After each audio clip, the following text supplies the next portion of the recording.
Shalom Bapak Ibu Saudaraku yang dikasihi oleh Tuhan Yesus. Saat ini kita diberi kesempatan bersama-sama untuk bisa merenungkan firman Tuhan. Kita gunakan waktu ini dengan baik supaya kita bisa memperoleh kekuatan perubahan hidup dari firman yang hidup, yaitu Tuhan Yesus sendiri. Bapak Ibu Saudara, kita akan belajar dari Yohanes 1 ayat 1 sampai 18. Di situ dikatakan, pada mulanya adalah firman. Firman itu bersama-sama dengan Allah. Dan firman itu adalah Allah. Ada 3 hal yang disampaikan di ayat 1 ini. Yang pertama adalah pada mulanya adalah firman. Jadi firman itu sudah ada sejak sebelum segala sesuatu ada. Pada mulanya adalah firman. Firman itu bersama-sama dengan Allah. Jadi firman itu bersama-sama dengan Allah. Firman itu bagian dari Allah yang tidak terpisahkan. Allah di sini adalah Sang Pencipta yang Maha Kudus, Allah yang benar, yaitu Allah Abraham, Ishak dan Yakub, yaitu Allah yang menciptakan segala sesuatu. Sebelum segala sesuatu ada, firman itu sudah ada. Dan firman itu bersama-sama dengan Sang Pencipta, satu-satunya Allah yang benar. Jadi firman itu sudah ada sebelum segala sesuatu ada, karena dia adalah Allah. Sebab di sini dikatakan dan firman itu adalah Allah. Firman itu bersama-sama dengan Allah, tidak pernah terpisahkan dengan Allah. Dan firman itu adalah Allah. Jadi sangat jelas di sini, dari segala sesuatu yang ada, sebelum segala sesuatu ada bahkan, firman itu sudah ada. Bahkan dia adalah menjadi yang the beginning atau pada mulanya. Dia adalah yang mula-mula. Firman itu sudah ada, sebab firman itu bersama-sama dengan Allah. Dan firman itu adalah Allah. Ia pada mulanya bersama-sama dengan Allah. Dijelaskan lagi tentang bahwa ia bersama-sama dengan Allah pada mulanya. Ayat 3, segala sesuatu dijadikan oleh Dia. Jadi segala sesuatu dijadikan oleh firman. Sebelum segala sesuatu ada, dia sudah ada. Dan segala sesuatu itu ada, yang menjadikan adalah firman. Dan tanpa dia atau tanpa firman, tidak ada suatu pun yang telah jadi dari segala yang telah dijadikan. Dalam dia ada hidup. Ini yang harus kita simpan dalam hati dan pikiran kita. Di dalam dia ada hidup. Ada hidup. Jadi segala sesuatu itu akan bermakna kalau ada kehidupan. Segala sesuatu itu bisa dirasakan, bisa dinikmati, itu karena ada hidup, ada kehidupan. Sebab orang mati tidak bisa merasakan apa-apa. Sesuatu yang mati dia tidak bisa melihat apapun, tidak bisa menikmati apapun. Tetapi kalau ada kehidupan, maka yang hidup itu, yang diberi hidup itu bisa merasakan sesuatu, bisa menikmati sesuatu, bisa sedih, bisa bahagia, bisa merasakan segala sesuatu. Kenapa? Karena ada hidup. Dalam Dia ada hidup, di dalam firman itu ada hidup.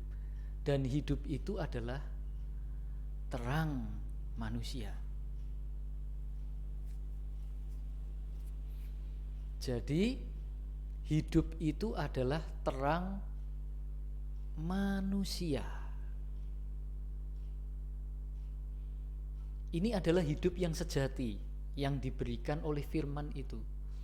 Sebab di mana ada terang pasti ada kegelapan. Sebab kegelapan kebalikan daripada terang. Dan kegelapan itu adalah yang negatif dan terang itu adalah yang positif. Dan hidup yang diberikan oleh firman ini adalah terang. Dalam Dia ada hidup. Dalam firman itu ada hidup. Di mana yang dimaksud hidup di sini adalah hidup yang positif, yang terang, yang membahagiakan, yang menyejahterakan. Betapa pentingnya firman itu bagi kita. Sebab di dalamnya ada hidup. Dan hidup yang diberi oleh firman itu adalah firman yang terang, yang positif. Terang itu bercahaya di dalam kegelapan. Wow. Jadi walaupun memang ada kegelapan dan ada terang, tetapi dikatakan di sini sesuatu yang gelap itu bisa dirubah menjadi terang. Artinya ini memberi pengharapan, bahwa firman itu memberi pengharapan. Sebab walaupun keadaannya gelap, karena ada firman itu maka kegelapan itu akan menjadi terang. Sebab terang itu bercahaya di dalam kegelapan, dan kegelapan itu tidak menguasainya. Artinya teranglah yang menguasai kegelapan. Terang mengalahkan kegelapan. Datanglah seorang yang diutus Allah, namanya Yohanes, atau kita kenal dengan Yohanes Pembaptis. Ia datang sebagai saksi untuk memberi kesaksian tentang terang itu, supaya oleh Dia semua orang menjadi percaya. Semua orang Kristen di dunia tahu cerita ini, karena cerita ini sering diungkapkan pada waktu Natal biasanya, yaitu ketika Yohanes Pembaptis bersaksi tentang Yesus, bahwa Dia adalah yang menebus dosa dunia. Lihatlah, Dia inilah anak domba Allah yang menghapus dosa dunia. Yohanes Pembaptis menjadi saksi atau yang membuka jalan bagi Mesias untuk melayani, untuk menjalankan pelayanannya. Ia bukan terang itu, jadi Yohanes Pembaptis bukan terang itu, tetapi ia harus memberi kesaksian tentang terang itu.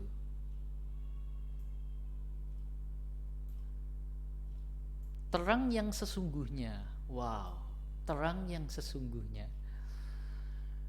terang yang memberi hidup itu, yang sesungguhnya, yaitu Tuhan Yesus.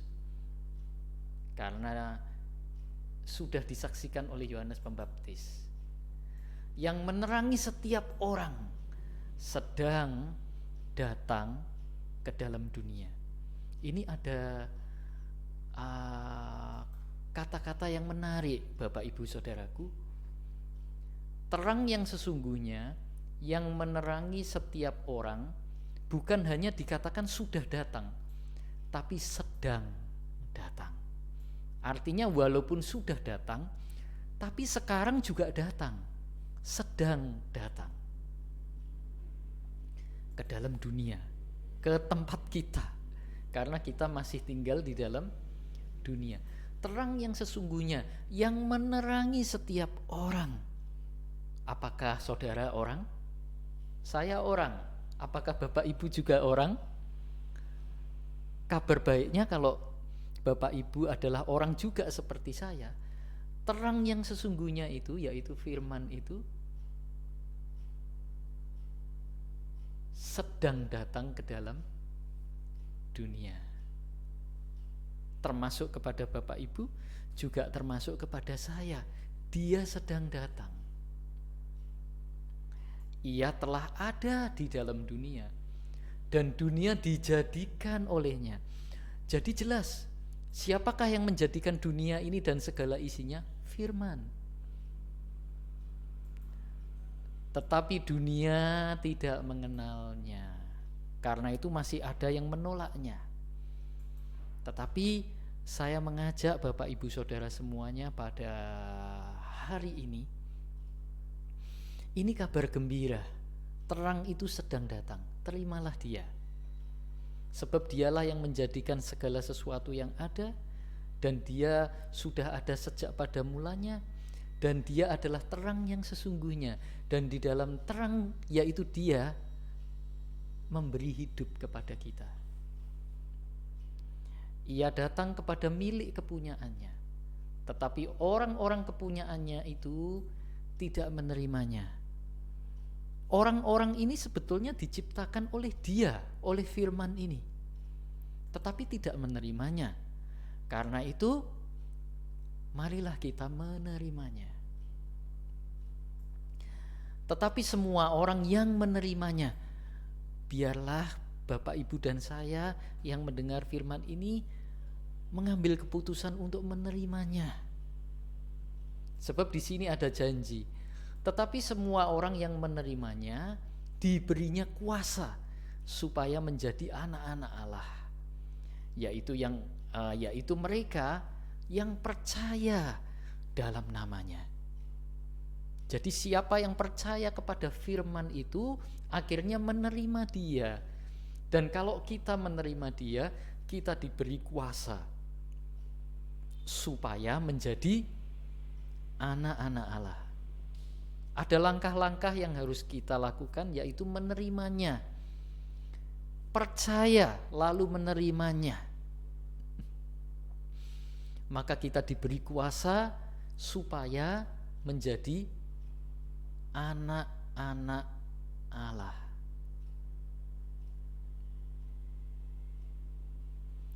Menjadi anak seorang pemimpin, misalnya wali kota, bupati, itu aja sudah luar biasa loh saudara.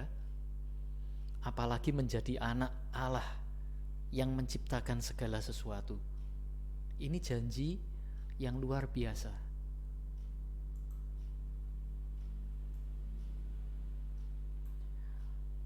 Orang-orang yang diperanakkan bukan dari darah atau dari daging, bukan pula secara jasmani oleh keinginan seorang laki-laki, melainkan dari Allah. Jadi anak-anak Allah yang terjadi pada kita kalau kita menerimanya itu bukan anak biologis saudara, bukan karena perkawinan, bukan karena secara biologis tetapi melainkan dari Allah. Ya, ini secara rohani, bukan secara biologis. Ayat 14 dikatakan firman itu telah menjadi manusia, dan itulah Tuhan Yesus. Firman itu telah menjadi manusia dan diam di antara kita, dan kita telah melihat kemuliaannya. Ini adalah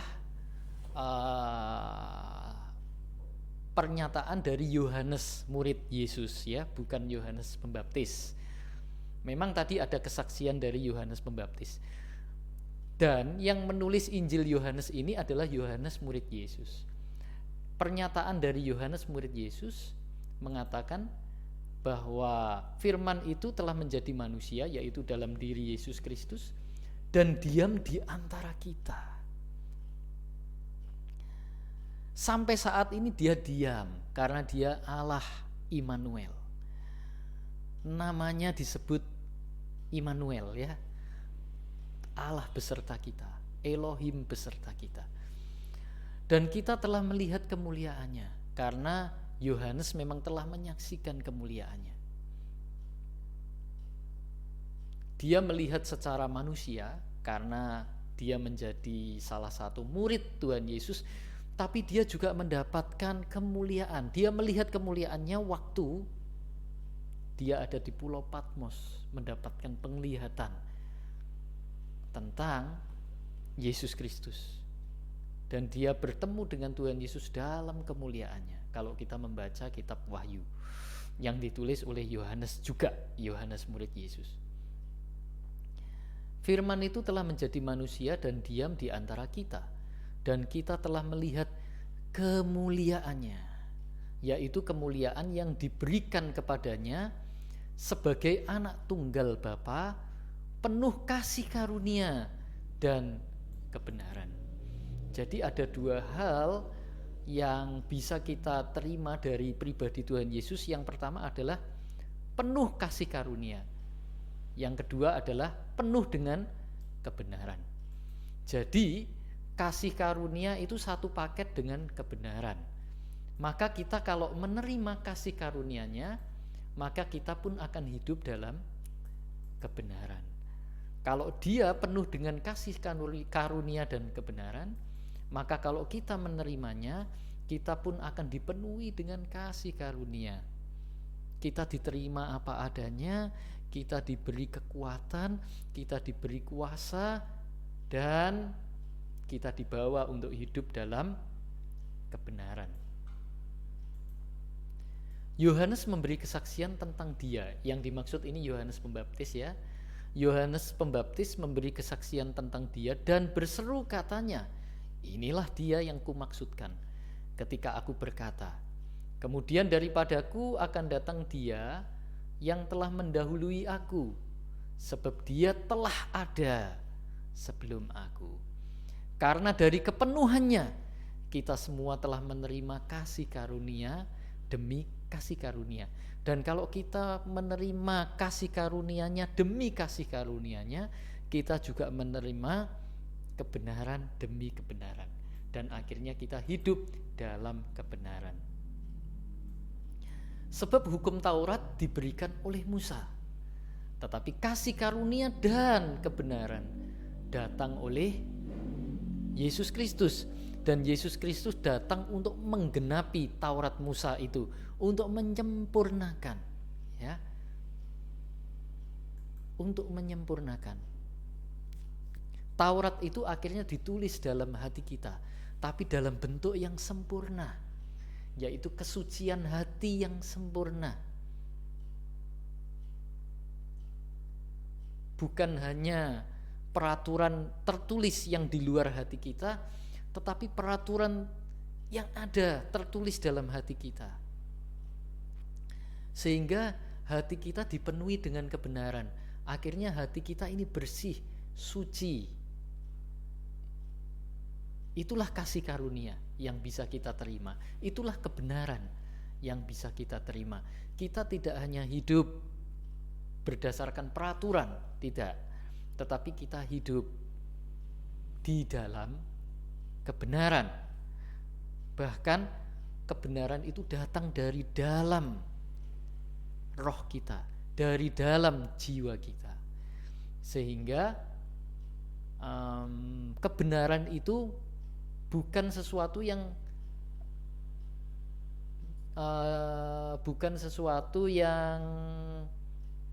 menjadi peraturan secara jasmani, bukan. Tetapi hidup benar itu mengalir dari dalam, dan akhirnya kita menjadi pelaku-pelaku kebenaran yang sejati. Tidak seorang pun yang pernah melihat Allah. Ya, tidak seorang pun yang pernah melihat Allah.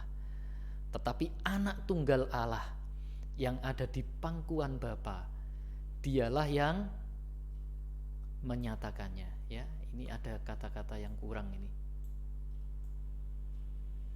Dialah yang menyatakannya. Oke, itu ada yang kurang. Tetapi anak tunggal Allah yang ada di pangkuan Bapa, dialah yang menyatakannya. Oh, puji Tuhan. Bapak Ibu Saudaraku, semoga apa yang kita renungkan ini membuat kita semakin mengasihi Tuhan dan semakin berharap kepadanya. Saya rindu untuk kita menyanyikan sebuah lagu. Saya rindu untuk kita menyanyikan sebuah lagu.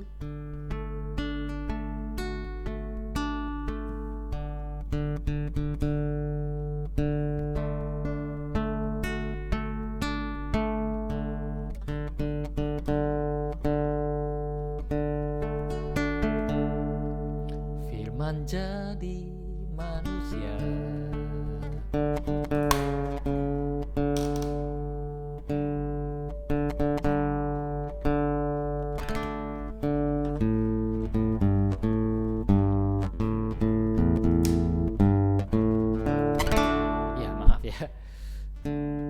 Firman jadi manusia, diam di antara kita. Ada hidup terang bagi manusia. Engkau datang bagi kepunyaanmu. Yesus, Kaulah juru selamatku. Ku akui Kau Tuhan bagiku. Kau terang bagi setiap gelapku. Kau pintu bagi setiap jalan.